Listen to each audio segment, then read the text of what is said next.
사랑하는 성도 여러분, 안녕하세요. 10월 17일 월요일 아침입니다. 함께 찬송가 149장 주 달려 죽으신 십자가 찬양하심으로 오늘의 말씀 시작하겠습니다.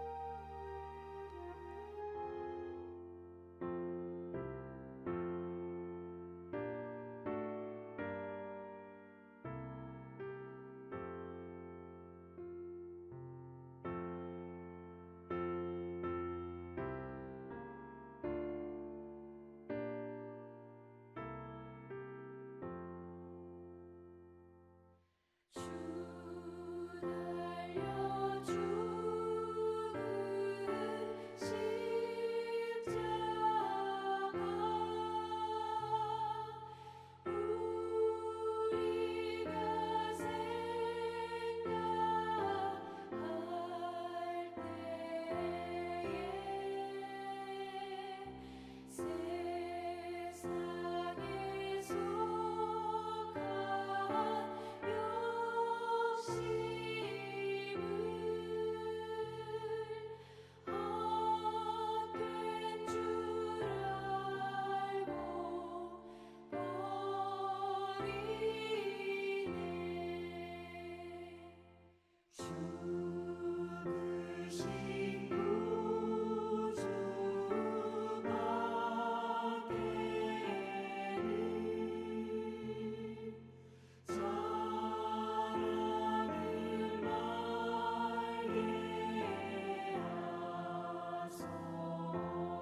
생각할 때에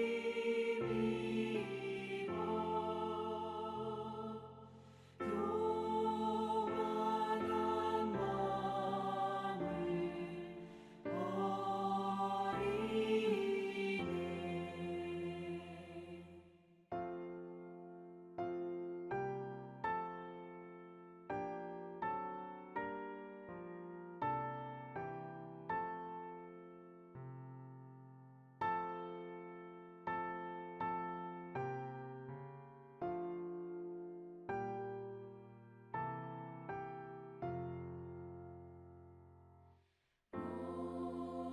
박힌 손발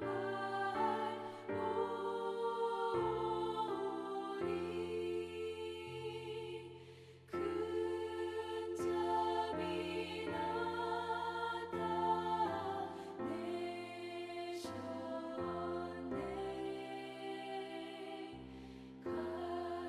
가시로 만든 멸류관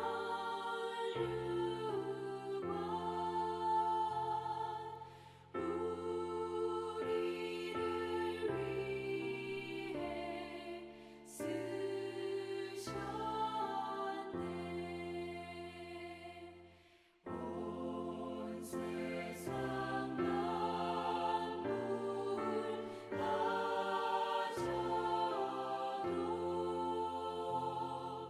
주의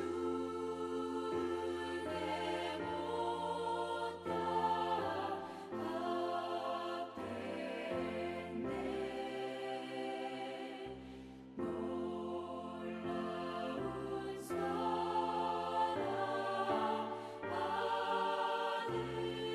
나 몸으로 재물 삼겠네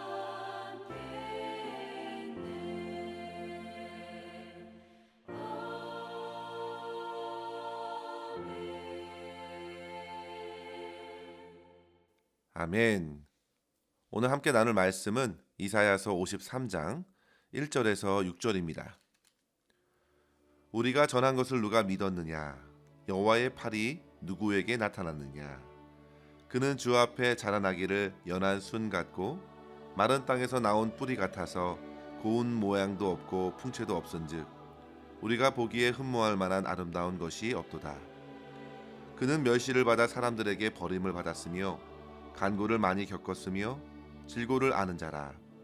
마치 사람들이 그에게서 얼굴을 가리는 것 같이 멸시를 당하였고 우리도 그를 귀히 여기지 아니하였도다.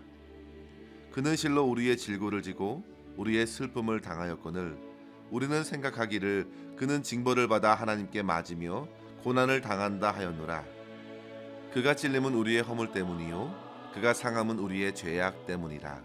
그가 징계를 받음으로 우리는 평화를 누리고 그가 채찍에 맞음으로 우리는 나음을 받았도다. 우리는 다 양 같아서 그릇 행하여 각기 제 길로 갔거늘 여호와께서는 우리 모두의 죄악을 그에게 담당시키셨도다. 아멘. 이번 주에는 말씀 캠페인 4주차 허영심 없이 사는 법을 배워나가게 되었습니다. 일반적으로 우리들은 내가 허영심이 있으면 얼마나 있을까 생각하면서 그다지 내 안에 숨겨져 있는 허영심에 큰 관심을 갖지 않는 경향이 있지만 사실 허영심의 근원을 파고 들어가면 다른 사람들에게 인정을 받고 싶은 욕망을 보게 됩니다. 예를 들면 선행을 하면서도 그 선행 자체로 그치기보다 그 선행의 모습이 다른 주변 사람들에게 비춰져서 그들의 평가나 그들의 인정에 따라 달라지는 내면의 태도에서 우리는 허영심이 작동하는 것을 보게 됩니다. 따라서 허영심을 조심스럽게 정의를 내려본다면 그것은 자신을 다른 사람들에 비해 크게 보이고 싶어 하는 갈망이라 할 수 있겠습니다. 이러한 허영심을 일으키는 여러 요인들이 있는데요. 그중 가장 큰 것 두 가지를 들자면 하나는 자기를 내세우고 자랑하려고 하는 교만이고 또 다른 하나는 열등감에서 일어나는 두려움입니다. 이러한 교만과 두려움은 항상 주변의 다른 사람들과의 지나친 비교 의식에 따라서 발생합니다. 성도 여러분, 한번 생각해 보십시오. 어떤 사람이 어떤 분야에서 다른 사람들에 비해 그 재능이 탁월하게 여겨져 그것이 그의 자부심이나 자랑이 되고 그의 영광으로 차지하는 경우가 바로 교만에서 발하는 허영의 한 모습입니다. 이러한 사람들은 그 자랑에 이끌려 살아갈 힘을 얻습니다. 주로 부한 사람들이나 사회적으로 명예나 능력을 인정받는 사람들에게서 보게 됩니다. 그리고 또 다른 경우는 다른 이들에 비해 자기가 부족하다고 생각하는 것들이 드러날 때 사람들이 자기를 향한 인식과 평가를 달리할까 두려워하여 그것을 피하려고 또 다른 것을 의도적으로 부각하여 외식적인 행동으로 나타나는 것. 그것이 바로 허영심의 또 다른 모습이죠. 이것은 자기의 이미지를 좋게 하는 데 있어서 인정받을 만한 학력, 좋은 직장, 여러 가지 경력들, 관심을 이끌 만한 화려한 집이나 물건들을 상대적으로 내세우는 것입니다. 그 모두가 주변 사람들에게 소외되고 싶지 않은 두려움에서 나타나는 것입니다. 성도 여러분 어떻습니까? 여러분들이 생각하시기에 과연 이러한 삶들에서 하나님이 원하시는 선하고 아름다운 삶이 펼쳐질 수 있을까요? 허영은 교만과 두려움에서 시작하여 거짓 영광을 추구합니다. 세상이 만들어 놓은 기준으로 펼쳐진 곧 사라질 영광입니다. 이것이 곧 악한 마귀 사단이 모든 인생에 들이밀고 있는 유혹입니다. 사단 마귀는 처음부터 피조물로서 도저히 할 수 없는 일을 자행하였습니다. 바로 하나님과 자신을 비교하며 하나님이 허락하신 영광스러운 천사장의 자리를 박차고 하나님을 대적하였습니다. 그의 교만은 그렇게 하나님을 등졌을 뿐만 아니라 많은 사람들에게 헛된 영광을 쫓도록 유혹하였습니다. 사단도 분명 그가 도저히 하나님을 이길 수 없다는 것을 잘 알고 있습니다. 그렇기 때문에 사단은 더욱더 하나님 앞에서의 무한한 자기의 열등감을 가지고 하나님의 사람들을 유혹하여 자기와 같이 헛된 영광을 추구하게 하며 하나님을 대적하는 것이죠. 특별히 성경에서 볼 수 있는 인물 중 사울 왕을 예로 들 수 있겠습니다. 그는 영광스러운 이스라엘의 초대 왕으로 세워졌지만 결국 허영심으로 인하여 무너져 버렸습니다. 그가 왕이 된 지 2년 정도가 지났을 때 처음 지녔던 겸손한 마음을 저버리고 교만해졌습니다. 그리고 오로지 이스라엘 백성들에게 인정받길 원하면서 하나님의 말씀까지 저버렸고 스스로 제사를 지내는가 하면 아말렉과의 전쟁에 승리해서 스스로 만족하여 자기의 기념비를 세웠습니다. 또한 아말렉 왕 아각을 바로 처단하지 않고 사람들의 시선을 받고자 포로로 잡아들였습니다. 그리고 하나님의 말씀과는 달리 눈에 보기에 좋은 가축들은 진멸하지 않고 살려두면서 사무엘의 호된 책망을 듣게 되었죠. 그러자 그가 이러한 변명을 늘어놓기 시작합니다. 좋은 가축으로서 하나님께 제사하려고 했습니다. 그러자 사무엘이 또 말하지요. 사무엘상 15장 22절에 보시면 순종이 제사보다 낫습니다. 듣는 것이 수양의 기름보다 낫습니다. 그런데 성도 여러분, 그 말씀을 듣고서도 사울이 회개하는 듯 했지만 다시 말합니다. 내가 말씀을 어긴 것은 백성들의 말을 따랐기 때문입니다. 끝까지 변명을 놓지 않습니다. 그리고 사무엘상 15장 30절에 사무엘에게 청합니다. 내가 범죄하였을지라도 내 백성의 장로들 앞과 이스라엘 앞에서 나를 높이사 나와 함께 돌아가 하나님 여호와께 경배하게 하소서. 성도 여러분, 그는 끝까지 사람들의 인정을 받고 싶었습니다. 그렇게 그는 교만한 마음으로 하나님보다 백성들의 시선에 이끌려 마음의 허영심을 키웠습니다. 심지어 나중에는 다윗이 전쟁 영웅이 되어 그를 칭송하는 여인들의 소리에도 시기하게 됐고 더 큰 두려움에 사로잡혀서 다윗을 죽이려고 온 세월을 낭비하였죠. 성도 여러분, 사울의 그 허영심은 끝내 전쟁에서의 죽음으로 맞춰졌습니다. 그러나 성도 여러분, 오늘 본문에 증거하고 있는 메시아의 모습은 어떻습니까? 여호와의 팔이 세상의 강함이나 화려함에 드러난 것이 결코 아니었습니다. 이사야서 53장 2절에 보시면요. 그는 주 앞에서 자라나기를 연한 순 같고 마른 땅에 나온 줄기 같고 고운 모양도 없고 풍채도 없다 했습니다. 도저히 외적으로 보기에 흠모할 만한 아름다운 것이 없으신 그분이 바로 하나님께서 보내실 메시아의 모습이었습니다. 그렇게 우리 주 예수 그리스도께서는 고난의 종으로 오셔서 우리의 모든 죄와 허물을 씻어 주셨습니다. 이 시간 이 말씀을 묵상하면서 우리 안에 숨겨진 허영심을 이겨내기 위하여 두 가지의 교훈을 함께 생각했으면 합니다. 첫째로 성도 여러분, 세상의 평가나 사람들의 인정이 아니라 하나님 앞에서 살아갈 때 우리는 허영심에서 벗어날 수 있겠습니다. 오늘 본문에 비춰진 예수 그리스도를 보십시오. 연한 순과 같이 약한 분으로 예고되었습니다. 마른 땅에서 나오는 뿌리처럼 힘도 없고 모양도 풍채도 볼품이 없습니다. 보기에 흠모할 만한 아름다운 것이 전혀 없습니다. 그런 모습은 결코 사람들의 눈에 환영을 받지 못했습니다. 3절 말씀 보시면요. 그는 멸시를 받았고 사람들에게 버림을 받았습니다.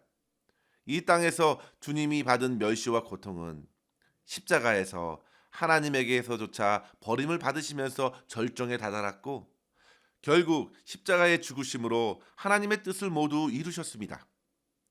그런데도 사람들은 어떻게 말합니까? 그 사람들은 마땅히 하나님께 벌을 받을 만하다고 주님을 비방하였습니다. 그러나 성도 여러분, 다른 사람들 말고 하나님께서는 메시아를 어떻게 보고 계십니까? 이것이 중요한 것입니다. 6절 말씀에 보시면요. 하나님께서는 우리의 죄악을 주님께 모두 담당시키셨다고 하였습니다. 그렇게 예수님께서는 다른 사람들이 어떻게 보든지 아랑곳하지 않으시고 주님은 십자가의 길, 하나님께서 맡겨주신 길을 묵묵히 걸어가셨습니다. 우리는 이러한 주님에게서 진정한 겸손과 순종을 보게 됩니다. 빌립보서 2장에 보시면요. 주님께서 이 땅에 오시기 전 이미 자기를 비워 하나님과 동등됨을 취할 것으로 여기지 않으시고 낮고 낮은 인간의 몸을 입으셔서 자기를 낮추셨는데요. 죽기까지 복종하셨다 했습니다. 그렇게 우리 주님께서는 이 땅에서 하나님께서 맡겨주시는 삶을 살아내셨습니다. 성도 여러분, 우리가 함께 읽고 있는 교재에 청교도 격언을 하나 소개하고 있는데요. 그것은 바로 단 한 분의 청중을 위해서 살라입니다. 이 한 문장 안에서 우리는 영국 청교도인들이 어떻게 믿음의 삶을 살아내고자 했는지 엿볼 수 있습니다. 그들은 세상이 만든 기준에 자기의 삶의 가치를 두지 않았습니다. 오직 나를 만드시고 구원하시고 다스리시는 하나님 앞에서 진정한 삶의 가치와 의미를 발견하였습니다. 따라서 성도 여러분, 우리 또한 주님 앞에서 정직하고 겸손하게 허영을 일으키는 모든 교만을 경계하고 하나님의 뜻을 따라서 맡겨주신 오늘의 삶을 순종함으로 살아가야겠습니다.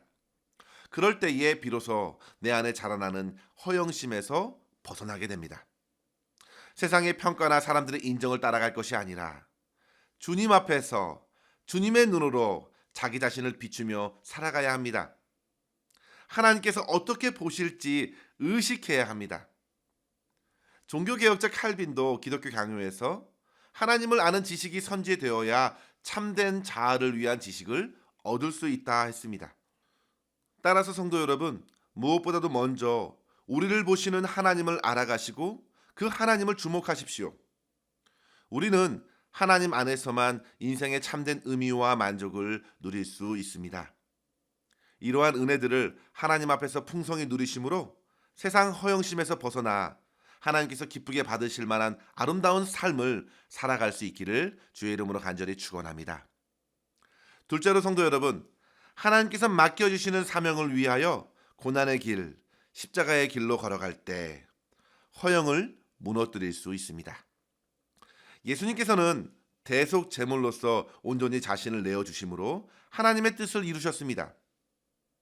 그 삶을 통해서 저와 여러분이 참된 기쁨과 평안을 누리고 있는 것입니다. 오늘 본문 8절에 보시면요. 그가 찔림은 우리의 허물 때문이요. 그가 상함은 우리의 죄악 때문이라. 그가 징계를 받음으로 우리는 평화를 누리고 그가 채찍에 맞음으로 우리는 나음을 받았도다. 아멘. 성도 여러분, 주님께서 받으신 고난, 걸으신 십자가의 길을 묵상해 보십시오. 그 섬김을 통해 그 은혜로 오늘 우리가 하나님 나라의 백성이 되었습니다. 주님께서는 다른 사람들의 환호와 주목을 받기를 원치 않으셨습니다. 반대로 이 땅에서 죽음의 길, 고난의 십자가의 길을 끝까지 걸어가셨습니다. 그 이유는 그것이 바로 하나님의 영광을 나타내는 길이었고 죄인들을 건지고 어두운 세상을 밝히는 길이었기 때문입니다. 요한복음 12장 24절에 보시면 한 알의 밀이 땅에 떨어져 죽지 않으면 한 알 그대로 있고 죽으면 많은 열매를 맺는다 했습니다. 주님의 삶이 그러했기에 주님께서는 자기를 따르는 제자들에게도 그렇게 요구하셨습니다. 누구든지 나를 따라오려거든 날마다 자기를 부인하고 자기 십자가를 지고 나를 따를 것이니라. 성도 여러분, 자기를 부인하는 곳에 허영이 자리 잡을 수 없습니다. 허영은 곧 자기 자신을 드러내는 것입니다. 아니, 더 크게 부풀리는 것이죠. 그러나 주님을 따르는 길은 자기를 끝까지 부인하여 자아를 죽음으로 내몰고 그곳에서 드러난 주님의 역사를 밝히는 것입니다. 나의 섬김을 통해서 내가 높아지는 것이 아니라 다른 사람들을 살리고 그들로 하여금 주님을 믿도록 하여 주님의 영광을 나타내는 것이죠. 따라서 성도 여러분, 부단히 내 안에 있는 나를 죽이십시오. 십자가에 내 정과 욕심을 못 받고 나는 죽은 자로 살고 주님만이 내 안에 살아가시도록 사십시오. 나는 죽고 다른 사람들을 살려야 합니다. 나는 이미 주님 앞에서 풍성한 은혜를 누리고 평안을 얻었기에 다른 사람들을 살리는 삶을 살아야 합니다. 그러한 삶에 교만도 두려움도 없습니다.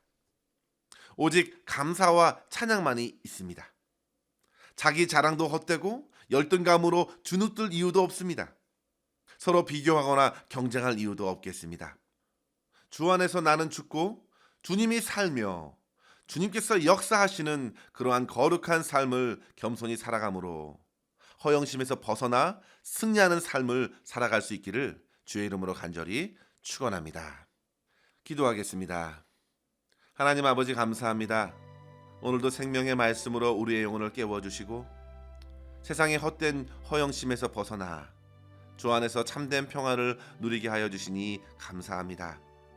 아버지 하나님, 우리 안에 모든 교만한 마음을 제하여 주시옵소서. 주위 사람들에게 드러내고자 내뱉은 헛된 자랑을 그치게 하여 주시고 겸손히 주님만을 따라가는 제자가 되게 하여 주시옵소서. 세상의 평가나 사람들의 인식에 좌지우지 말게 하여 주시고 오직 주님께서 어떻게 보실지 오직 주님만을 의식하며 주님만을 바라보게 하여 주시고 맡겨주신 소중한 사명을 겸손하고 충성스럽게 감당하는 하루가 되게 하여 주시옵소서. 오늘도 우리의 모든 삶을 주님의 손에 의탁하옵고 우리 구주 예수님의 이름으로 간절히 기도하옵나이다. 아멘. 사랑하는 성도 여러분, 오늘도 주 안에서 행복하시고 승리하시기를 바랍니다. 감사합니다.